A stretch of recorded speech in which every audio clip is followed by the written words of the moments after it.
Hey everyone, it's Bex, and welcome to the second week of our new series that's all about how to grow your faith. Last week, Devin brought us an awesome talk describing how people grow our faith, and this week we're diving into how tough times have the opportunity to do that too. So rewind a few years, it's grade 7. I'm sitting outside the school steps during lunch hour, and a whole bunch of the other girls from my grade are all hanging out.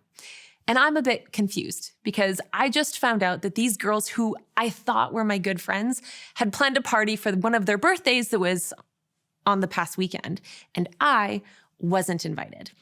Quite literally, every other girl in the class was invited except me.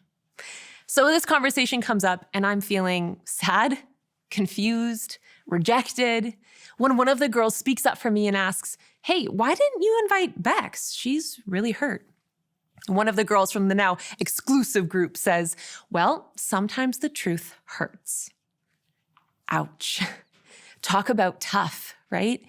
And maybe you can relate. In fact, I'm 100% sure you can relate because there's one thing that all of us are going to experience in one way or another, and it's tough times. But I mean, I don't need to tell you that, right? You know that difficult circumstances come and difficult times are just part of life. You've seen it and you've experienced it for yourself. For so many of you, life right now just feels really hard. You're dealing with things like death, sickness, pain, loneliness, stress, anxiety, or depression. Maybe you or someone you love is struggling with an illness, or maybe you've recently lost someone really close to you. Whatever it is that you're going through, the truth is that it's really, really hard and at times really overwhelming. Or maybe you're thinking, actually, things in my life are going pretty good right now. Well, I will say we are all experiencing a pandemic right now, so there's that. But even if that hasn't affected you that much, I can say without a doubt that we will all face something really difficult, whether it's tomorrow, next month, or next year. At some point, we all face a really difficult situation that becomes a turning point in our lives. That's why we're talking about how faith can grow during these moments or seasons. Because we need to know that when tough times come our way, it doesn't have to be the end of the story. It doesn't have to defeat us, and it doesn't have to be the thing that breaks down our faith.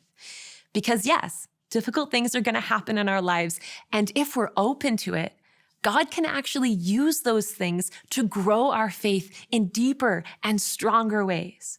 Now, if you're anything like me, when you experience these tough times, you don't always feel closer to God. Maybe you start to question where God is or why these things would happen in the first place. Maybe you get mad at God for not stopping it. Maybe the difficult things you've gone through have caused you to question if you believe in God at all. I've often heard people say, if there was a God, he wouldn't let people starve. He wouldn't let my dad die. He wouldn't let me miss that shot and lose the tournament. I mean, fill in the blank, right? So if you've ever thought that, I get it. I have been there, and you're not alone. Now, here's what's true. God doesn't cause bad things to happen to you so that your faith will grow. Again, God doesn't cause bad things to happen so that your faith will grow. The tough times in your life happen because the world isn't the way God intended it to be. God isn't happy when bad things happen to us. But God can also bring a little bit of good out of even the most difficult moments in our lives. What allows tough times to help grow our faith is how we respond to them. While we may not be able to control the difficult circumstances in our lives, we do get to decide if we're going to let God use the tough times to grow our faith.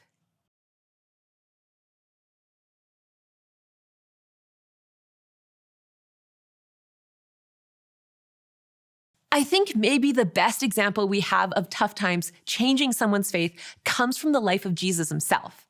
Just like us, when Jesus was on earth, he had friends. And 3 of his closest friends were siblings named Mary, Martha, and Lazarus. Jesus loved and cared about these 3 people a lot. One day, Lazarus got really sick. Obviously, Mary and Martha were worried about him. So they sent a message to Jesus.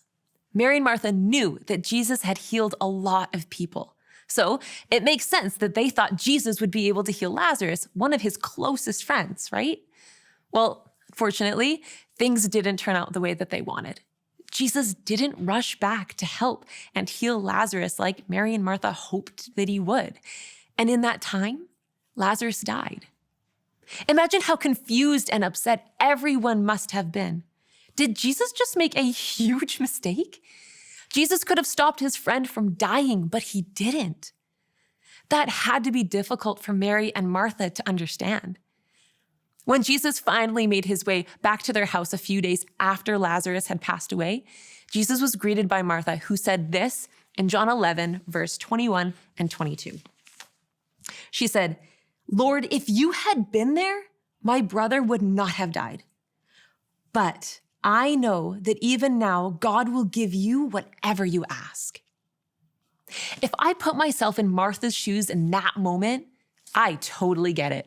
I would feel the exact same way. Jesus had healed so many other people, but he didn't heal Lazarus. He wasn't there. Obviously, Martha wanted to understand why this could have happened. But what's most interesting is the second thing Martha said to Jesus. She was standing in front of Jesus, broken and hurt, but she still believed. In the middle of the toughest thing she might ever deal with, Martha told Jesus that she believed God would give Jesus anything he asked for.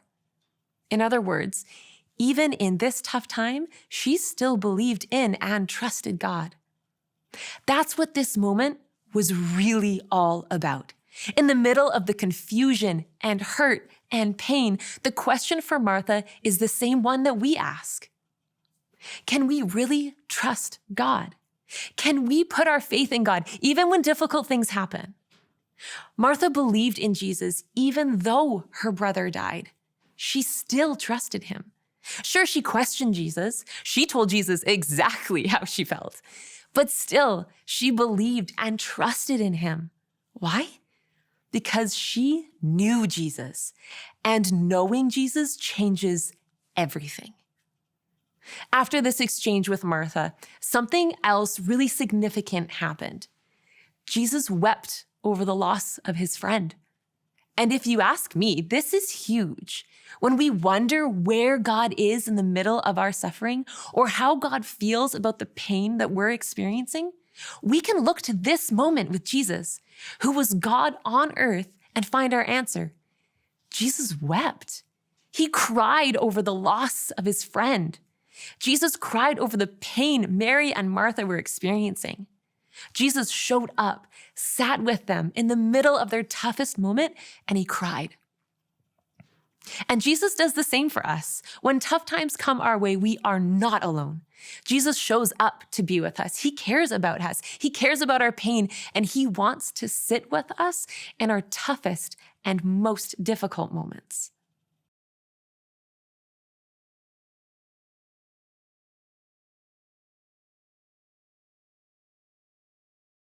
Now, this wasn't the end of the story. Jesus did something crazy afterward. You see, people weren't buried in a modern grave or cemetery like we might be familiar with now. The graves back then were similar to caves that were sealed with a really large, heavy rock in front. After Lazarus died, Jesus went to his grave and asked for the stone covering to be removed. Strange, right? Well, after the grave was opened, Jesus spoke into the cave and asked Lazarus to come out.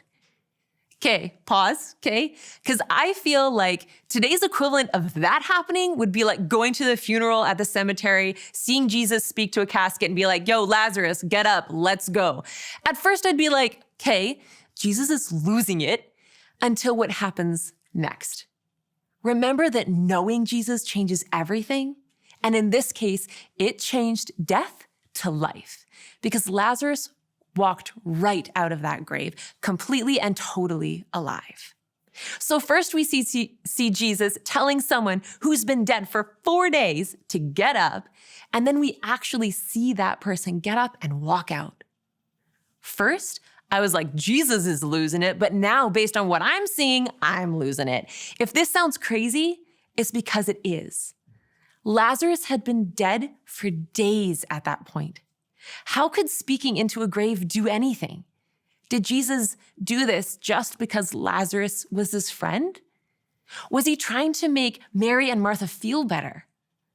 The next verses in John show us that the purpose behind this miracle was so much more than that. It's John 11:45. And it says, "Therefore, many of the Jews who had come to visit Mary had seen what Jesus did and believed in him." Jesus used this situation to grow people's faith. Those tough circumstances that Mary and Martha and Lazarus experienced made the faith of so many people grow stronger. They chose to believe. They chose to trust Jesus in the middle of their toughest time, and it paid off, not just for them, but for the people around them who saw and heard about it. Their tough times grew their faith and the faith of those around them. And the same can be true for you. Tough times can grow your faith. Now, I don't need to tell you that the tough circumstances we go through, these turning points in our lives, they don't always turn out with a friend being raised from the dead, right? Sometimes mom and dad, they split up, and as much as we want them to get back together, it doesn't happen. Or your ex starts dating your best friend. The tryout for the team happened, and you didn't make the cut. Our toughest moments may not end up the way that we want them to or the way that we had planned, but we can choose to trust God in the midst of them and allow our relationship with him to grow stronger because of them. See, tough times are going to happen. They just are. And when they do, God shows up. Sometimes that changes the outcome of our circumstances, and sometimes it doesn't. But whatever the outcome, the scripture we just read shows us what can be possible when we choose to trust that God is with us in the pain, that God cares about what we're experiencing, that God can use those tough times to change not just the way that we believe, but the way that others believe too, because tough times can grow your faith.